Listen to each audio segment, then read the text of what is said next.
So perhaps if we move on and have a discussion of what's proposed as Resolution 4, which is that the Investment Committee address the constraints and implications of a 2-degree global carbon budget, regulatory change and the physical impacts of the climate change in implementing the investment policy. Is everyone clear on the implications of that actual policy? Before the meeting there was some indication that it might need some clarification in terms of meaning, but let's open up the discussion on that. Kate, that was me. I just thought that the wording of it was a little bit, it sounded a little bit like this fund alone is responsible for bringing the global climate down to within a 2-degree warming, and that's probably a bit ambitious for us. So I think if we could amend the wording to say something like that the Investment Committee address the constraints and implications of an anticipated 2-degree global carbon budget or something like that. That's we're then investing on the basis that we expect at some stage the global regulatory environment to be one where there is a genuine target to no more than 2% rise in temperatures, and that those will be the regulatory frameworks that we're operating in over the not too far away. Is everyone comfortable with that change? I think it does clarify it, that it's actually the framework within which we're operating, not the goal that we're hoping to achieve on behalf of the planet. The key thing, I think the key thing about the 2 degree is it's clearly just a device that's been developed by the scientific community to try and put a time frame around the urgency of action on greenhouse gas abatement. And so we should see it in that light. If we accept that there is a reasonable probability that the world, or a significant chunk of the world, country by country, would move towards being guided by rational scientific knowledge, then what it actually means is that there is a need sooner rather than later to begin that journey. I think that's the main thing, and you know, it's not necessary to debate whether 2 or 2.5 or 1.5 or 20 years or 30 or 50 years. What is necessary to get from that is that it's now becoming urgent, and there is the chance for quite significant swings in global trading policy, economic policy and the like.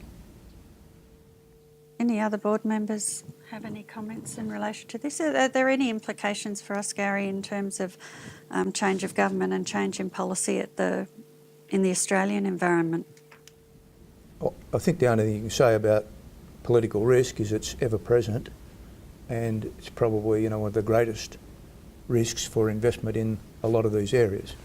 I mean, investment in power station, any type, coal-driven, heaven forbid, gas or wind or solar, require very long time horizons, And we have, you know, a political stability horizon of about 2 weeks, it seems to me. So, of course, that's an added dimension of risk, and it has to be taken into account. And, you know, but there's risk in doing nothing too. You have exactly the same problem if you do nothing, because that implies a certain set of beliefs. So, you know, I think, yes, political risk is ever with us and has to be taken into account, both short-term and longer-term. You've got to judge and balance those risks. I think the other thing implied in this resolution, however, if I might say, is some nod in the direction of adaptation to climate change. If you look at the words there, I think the physical impacts of climate change. So that's an assumption that we won't necessarily get there. And so I think we should talk a little about that, because it's not a negation of the need to abate, but it's an added consideration. Maybe we won't abate fast enough. What are the implications of that for certain assets and companies?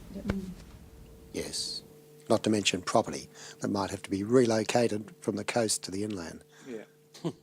Well, no, it's just that sea views get relocated. So I've got no problem with any of that, as long as the focus is on investment performance and how, by taking these actions, we believe, and we're doing it because we believe we're going to have an advantage over our competitors, because we're ahead of the game. We're finding the next big thing, riding the wave of climate adaptation, and that's just the place we want to be philosophically. But we need to make sure that it checks out and it drives our investment approaches.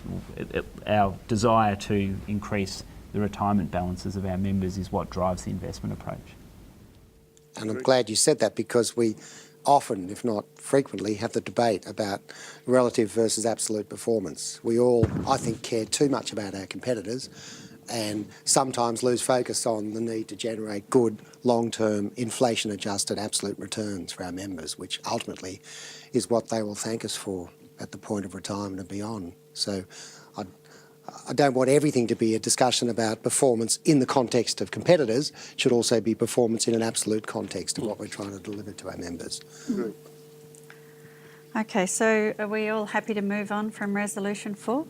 So I Go to just the did have next. a question about the extent to which, when Gary raised the issue about adaptation rather than abatement, the extent to which we think that there are people out there who will be able to draw on to give us advice about that. But the focus has been so much on abatement and clean energy and renewable energy, and there has been, I think, less focus on adaptation. Are we going to? Are there people in the sector who The are going to be able to the insurance industry for a start.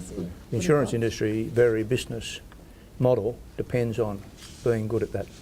So that, I would suggest, would be a great source of advice.